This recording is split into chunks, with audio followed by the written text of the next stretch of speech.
Historia de la filosofía, por Nicolás Abagnano, volumen 2, 35, parte cuarta. La filosofía del Renacimiento, capítulo 5, Renacimiento y Reforma, 366, el retorno a los orígenes cristianos.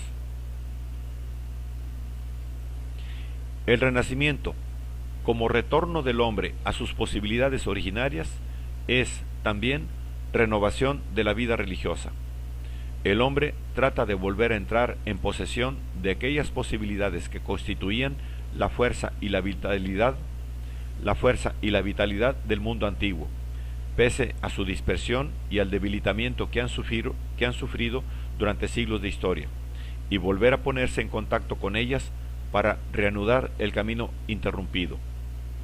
Frente a la decadencia de la vida religiosa, el hombre se vuelve a las fuentes de la religiosidad. Quiere redescubrirlas en su pureza, entenderlas en su significado genuino, hacerlas vivir en su fecundidad espiritual.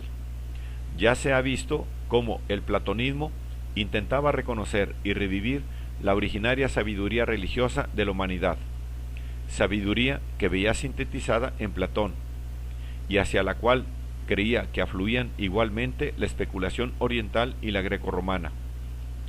Pero la religión de los platónicos del Renacimiento era una religión para los doctos, es decir, no una religión verdadera, sino una filosofía teológica en la que el cristianismo originario del Nuevo Testamento no era sólo un elemento entre otros, y ni siquiera el dominante.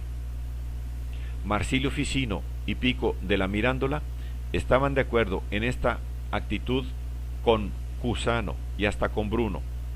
La vuelta a la religiosidad originaria era para ellos el retorno a los teólogos de la antigüedad, a quienes habían elaborado y expresado la vida religiosa en fórmulas grávidas de pensamiento.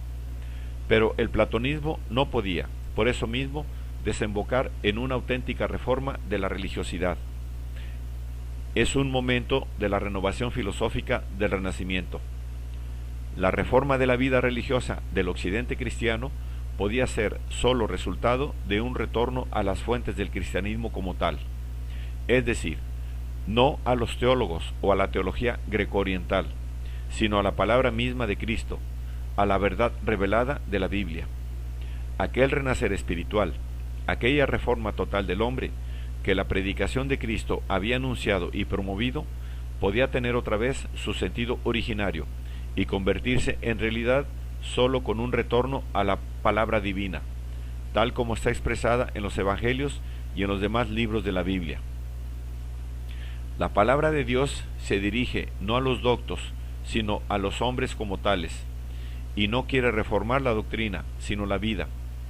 Una renovación religiosa en el espíritu del Renacimiento debía tender a hacer revivir directamente la palabra de Dios en la conciencia de los hombres, librándola de las superestructuras tradicionales, devolviéndola a su forma genuina y a su poder salvador. Esta fue la tarea de la reforma religiosa.